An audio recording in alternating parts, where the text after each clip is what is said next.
Hi, good morning everybody. My name is Varsha and I welcome you all to this webinar today.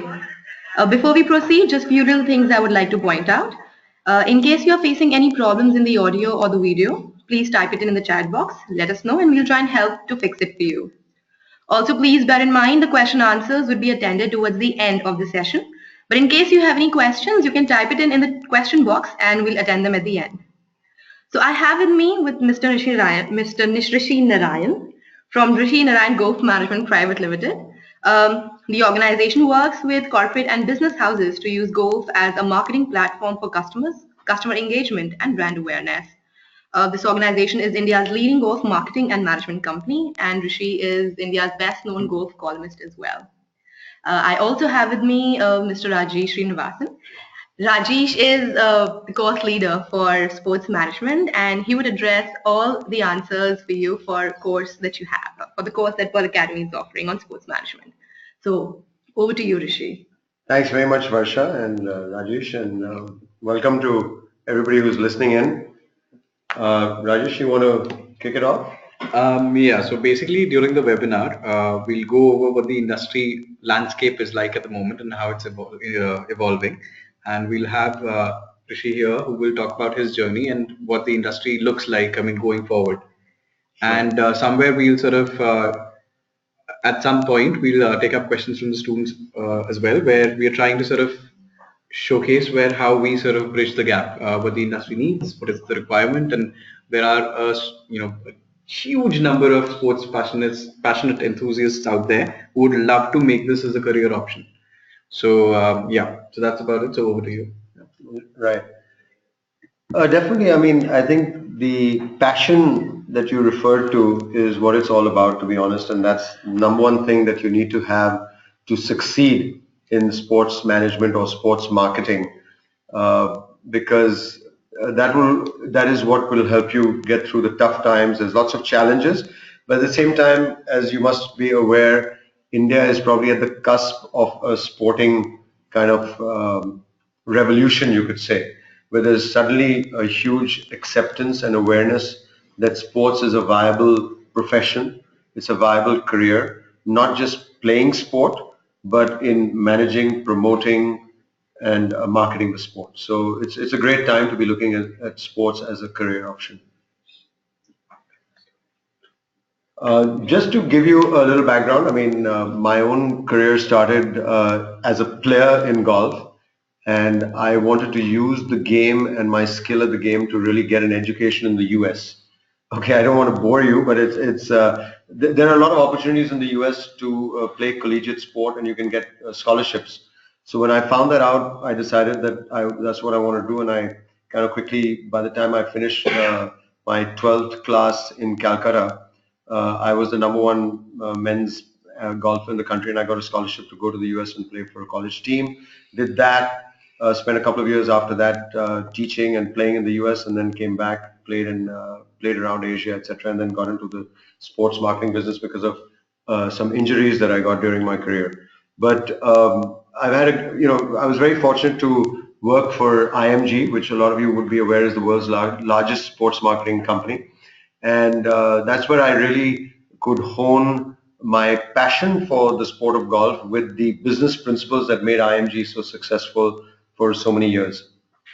And then I set up my own company 10 years ago, and we've kind of branched out into various aspects of the sport of golf, and Touchwood been able to grow fairly substantially. I have about 30 people working for me full time, year round now, and we do a whole variety of things around the sport of golf. And in your experience, how has the landscape changed from the Indian context? Because I mean, globally, especially North America, Europe, I mean, the sports industry itself is very organized, and there are a lot of subsets as well where there is a lot of work and a lot of money is also involved. So how do you see that sort of transpiring to the Indian context? I mean, how has the landscape changed over the last couple of years? Yeah, I think the last couple of years has obviously seen a huge change. Obviously starting from the IPL and then going into all the other leagues, because that gave people an idea about creating a business model. And that's really been the game changer, I would say, the last 2-3 years in Indian sport. So There are various things, of course, in sports, not just sports management and marketing. There's a lot of opportunities around even operation of sporting facilities. So, for example, every major real estate project today is advertising a sports and recreation clubhouse. And we are in touch with a lot of these developers, and they all need professional management of those clubhouses because they don't know how to do it. Neither are they interested. So they're interested in outsourcing that or hiring somebody who can then look after that clubhouse, keep the flat owners engaged, enthused, get the kids involved, and generate some revenue for their clubs. So that's, for example, one area which I see a huge growth because I would say there are not less than maybe 2,000 such sports clubs under development right now, and probably 500 or 1,000 of them already in operation. And most of them are very poorly managed. So somebody is going to realize at every one of these developments that they need professional management. And so that I see as a big growth opportunity besides the marketing aspect, which you see at the leagues, etc. And how do you see sort of the kind of skills that are required, because you've mentioned that there is a lot of opportunity out there. Yeah. And there has been this industry feedback that the skill that is required, there is a serious dearth of it, there's a serious shortage of that particular skill. Yes. So does it hold true in your context as well, or other sports management companies as well? Yeah, I think other than the sport of say cricket, which kind of it's almost like a commodity and it sells itself. You just have to agree on the price between the buyer and the seller of various sponsorship opportunities. But almost any other sport actually requires you to sell the sport and convince sponsors and investors on what benefit they can get out of associating with that sport or that particular event. So that's where you have to be able to see things from the sponsor's point of view. And a lot of people go into a room with a sponsor and start telling them about how great the sporting event is and the format of the sport and things like that. Whereas I think what sponsors are just looking at, because people have very short time and short attention span, they want to know very quickly what's in it for them, how will it help them connect with their customers better, what visibility are they going to get out of it, and maybe what media coverage is going to happen. So you have to go in with the mindset of I have to be thinking from the sponsor's shoes, right? I have to put myself in his position and see how can I help him achieve his marketing goals. So I always tell people that when you go into a room with a sponsor, ask the sponsor questions about what he is looking for in terms of helping a sport reach his marketing goals. How does he evaluate media on television, in print, on internet? How does he evaluate the engagement opportunity with the fans or the clients? How does he value the hospitality opportunity where he can take some VIP clients to watch the game and kind of network with them for a couple of hours? What are his priorities for his business, right? And he will tell you what's important for him and what value he can place, to the point where we have got into discussions with automobile companies where they say, well, how can you help us through this event generate test drives? And then they tell you for each test drive, we put a value. It's like for us to determine the ROI, return on investment after the sponsorship, we will put a value of 7,000 rupees per test drive, let's say for a premium vehicle, because that's what it generally costs them to generate a test drive with a qualified customer for a premium level car. So we actually have done things where we have generated for an event, 1,000 or 2,000 test drives just from people wanting to attend or participate in the sporting event. And then they do the math and they're like, this is fantastic. We're on for next year as well because our ROI is done, right? So these are the kind of things, if you listen and ask questions to the sponsor, he will tell you what he needs in order to justify it to his management. And that's a very important skill, is listen to your customer, ask him how you can sell him your sponsorship. And he will tell you if you listen closely enough. So, would it be fair to say that we are at a stage where we're looking at sports management as a separate discipline altogether, a very specialized discipline, which requires a certain amount of skills or a set of skills uh, that an individual should be honed for or should have some technical background for it, which would be easier to adapt to it compared to vis-a-vis an MBA grad or a regular management student coming in and going through the grind. Do you think that we are now at a stage because if the industry has to evolve, we need those specialized individuals right now who understand it, who are driven, like we said, we mentioned the passion for sports, who are primarily driven by it. Yeah. Well, both are viable options. One is where you come in and just do a specialized course, as an undergraduate student. Some of the skill sets will be common with a management program for sure. Probably 50% of the curriculum might be, I don't know exactly, how it's going, but I would say 50% of the curriculum would be with management and 50% would be maybe specific to sports, where you, at least the students, if they can come out with an understanding of how the various sporting leagues are structured, how things are budgeted, promoted, played out in the media, then those are specific to sports as a profession. But management skills, as in communication skills, organizational behavior skills, leadership skills, those are, and mathematic skills, making good presentations, using good spreadsheets, doing business plans, projections. Those are, the management skills that you would need. Yeah. So apart from, I mean, which is all good. I mean, there are certain basic skills that you do require. I mean, irrespective. Of course. And then post that, I mean, the discipline or the field that you're picking in, it's customized to that so that you can understand that you have a better understanding of how the fraternity works. Yeah. But I'm guessing with sports management, it has to be experiential based. So how important, I'm sure it is, but how important is it to actually have that ground reality or actual experience or exposure to the industry? It is very important. I mean, yes, along with this theoretical knowledge, you actually need hands-on and on-ground experience. I think in this business, it's a lot of hands-on stuff because what you experience in organizing a sporting event or in working on the media side of a sporting event is something that is difficult to just learn in the classroom. Once you understand the kind of pressures and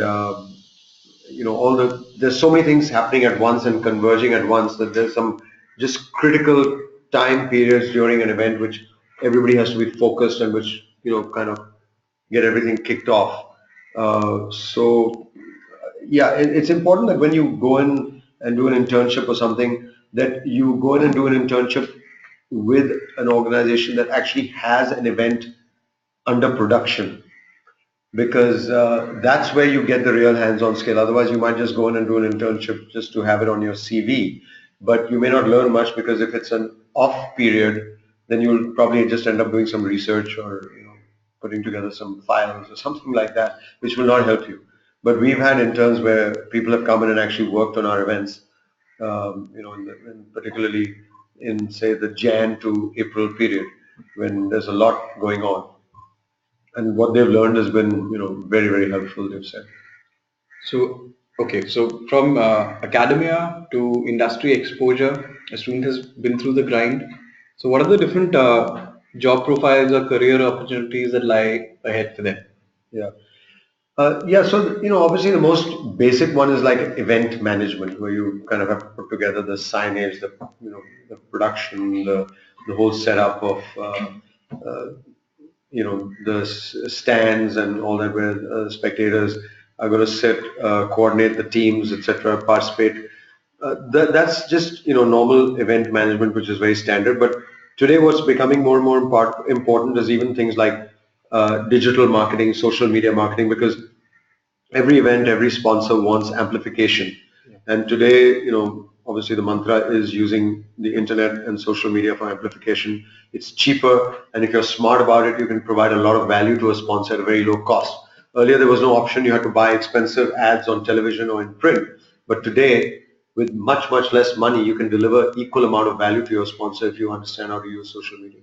So that's another thing. But I mean, the most important skill that everybody's looking for, frankly, is the skill of selling sponsorship. Okay, that's the hardest skill to have.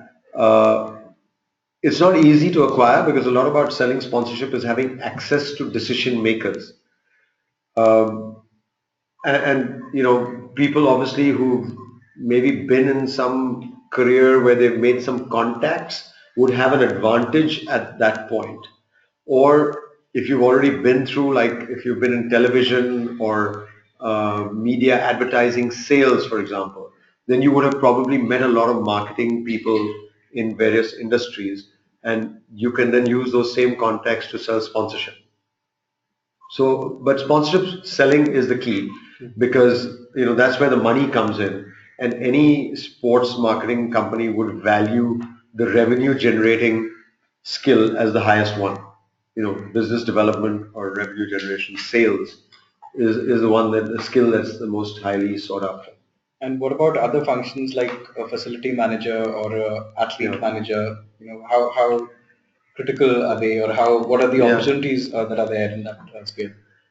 Yeah, so as I was mentioning earlier, facility management, those clubs, etc., that's a big one, and that's a different kind of a skill. It's more administrative, but yes, you have to be passionate because you have to engage with the users of your club. You have to enthuse them. You have to enthuse their kids, get good coaches, market the programs with passion so that your club becomes used heavily and you generate revenue.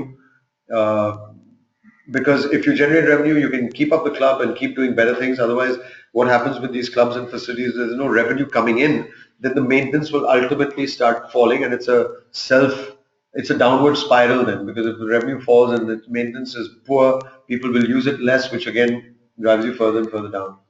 So that's the facility manager. You have to, besides the administration, also work at selling your classes, whether it's an aerobic class or a swimming class or a badminton tournament at the club. You have to sell those things to the users. But on the other side, the very interesting field is athlete management. That's also a tough one. Uh, Depends a lot on the athlete's personality. But by and large, if you're doing a good job and you treat the celebrity athlete with a lot of respect and you're always available to him, he will start respecting you and value your contribution to what he's doing. And But of course, people love this particular thing because it's very glamorous that you're managing a celebrity sportsman. So a lot of people are attracted to this particular vertical, but it's a tough vertical because people, the celebrity athletes, expect a lot, and sometimes they may be unreasonable in what they expect. Like they may expect an endorsement deal of 1 crore, but you find in the market that people are only willing to pay them, say, 30 or 40 lakhs. So it's important that you are able to manage the expectations of the celebrity with what the market is willing to pay. And then you have to also service the sponsor or the brand that the athlete is endorsing, and make sure that that brand is getting everything that they could possibly get, whether it's you using the social media handles of the celebrity that you're managing, make sure you're tweeting on his behalf, updating his Facebook page, etc., and where the brands are getting visibility and his profile stays high and his number of followers increases, etc. Because today, as you know, people are getting paid, a couple of lakhs just to send out a tweet if you have enough followers. And that's part of what being a good celebrity athlete manager is today. One of the things that you just mentioned was that events is a major part of it, right? Sure. And I'm sure that a lot of students and their parents would have queries. Then how is it different from any other event management thing? How is a sporting event different from any other event? Right. So, I mean, in a lot of ways, it would be the same, but a sporting event needs to tap into the passion of the fans to make it a success, and you have to be able to understand, what is what is it that's going to attract the fans, how do you engage them better, etc. So there are a lot of similarities. I mean, you could have some other events like a musical event, something that is similar in what you need to a sporting event. But I think what drives people to success in sports is if they are passionate about sport, then they get much more satisfaction from being part of the sporting event. If you're a passionate music fan, then you'll probably be better off, promoting musical events. Don't get into sports. So anybody who's organizing a sporting event or is involved with a sporting event, does he or she require maybe a different or additional set of skill compared to every other event in any which way? Or are the pressures slightly higher? Because I mean, if we talk about a tournament like let's say an IPL, which is across cities and runs for 2 months, Yeah. compared to let's say a music event which is for a shorter One duration. off, yeah. No, that's true. I mean, obviously, sporting events, because of the nature of live broadcasting, they tend to have a lot of pressure because you're very deadline driven and you can't let anything go wrong. So that definitely requires, ability to handle pressure and think coolly. I think sports in India also tends to be highly politicized. When you get down on ground, the guy in the stadium has an ego, the guy in the association has an ego, the sponsor has an ego, the player has an ego, so you have to have the skill to manage all those people, and when there's a crisis and everybody's getting upset, you have to keep a cool head and find a solution. So in India particularly, I think there's a lot of politics in a lot of sports, unfortunately. And if you know how to keep everybody happy and be in everybody's good books, it's going to be a huge plus. So going forward, I mean, what are the remunerations or growth that an individual can look at in this field? Well, I think, to be very honest, people start out at about a 20,000 rupee a month salary level at the very basic starting point, and then of course it goes up. It can go up very quickly the moment you sort of prove yourself, and there's no limit. I think people with a couple of years experience can easily earn 80,000 or a lakh of rupees. We've got people like that. And then if you're good at what you do, then it's like any senior corporate job. There are people in the sporting business now who are getting paid some very, very serious money. So, I mean, if we were to summarize all of this, Yeah. and so the students who've signed in, who are listening to the conversation that we are having right now, and if you were to just summarize it for them as to what does the feel like, and if somebody out there was actually considering it as a serious career move to be in the sports industry, so does it look like a decent alternative or a decent career option as of now, moving forward in a couple of years? Because realistically, if one were to just glance around, so they would find these leagues cropping up, which to my mind serve as very good employment opportunities in future, Yeah. because they are evolving as well. So do you think that these students will have a first mover advantage? Definitely, I think we're looking at a whole lot of companies who are setting up right now. There's a lot of entrepreneurs setting up sporting ventures, internet-based ventures, academy-based ventures, and I see an explosion happening in the next 5 years. So we've talked about the various career opportunities, and definitely if you're dedicated, hardworking, and you're committed, and I think I'll tell you as an employer, the best thing I look at when I see somebody coming out of a sports marketing course is that I know he or she has made a commitment to that career. The biggest problem I had earlier is I didn't know whether people were dedicated to the sport and to sport as a career. So I kept thinking, they might just leave after a couple of years. And there was a concern that we had from a few students who felt that it's a very male-dominated area. But I would like to disagree because we've seen certain women who've made their mark, who've established themselves. Coming from the industry, do you share the same view or is it different? No, I'll tell you, in my office, I have more women than men, Great. and that's always been the case. I found the ladies in the office are actually more dedicated and committed, to be very honest, and very diligent about their work. And especially when it comes to detailed coordination and things like that, I find them probably better. No offense to anybody, but that's my personal experience. So I think, yeah, there's a lot of opportunities for women. All right. And so basically, I mean, given what you said, we've met people from the industry, and we've spoken to you as well, and we've got a very realistic picture in terms of what the industry wants. So our endeavor has been, I mean, to everybody who's listening out there, has been to design a course which keeps that requirement in mind. What is it that the market needs? What is the structure going to be? How much of theory is important? What is the practical exposure that is required?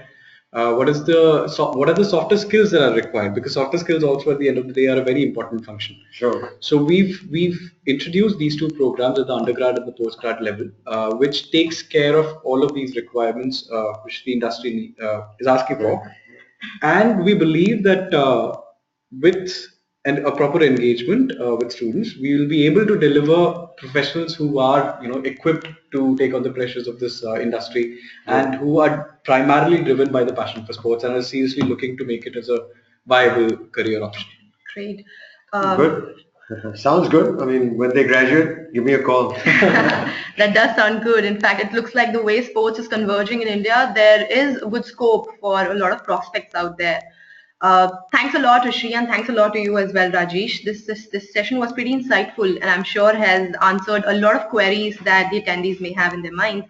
In case there are any more questions that you have, please feel free to call our toll-free number, which is 1-800-103-3005, or you can also visit our website, which is www.pearlacademy.com. You can speak to our counselors, and they would be more than happy to assist you regards to any questions on sports management that you may have.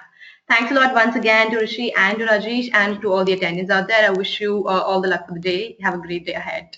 Thank you. Thanks. Bye.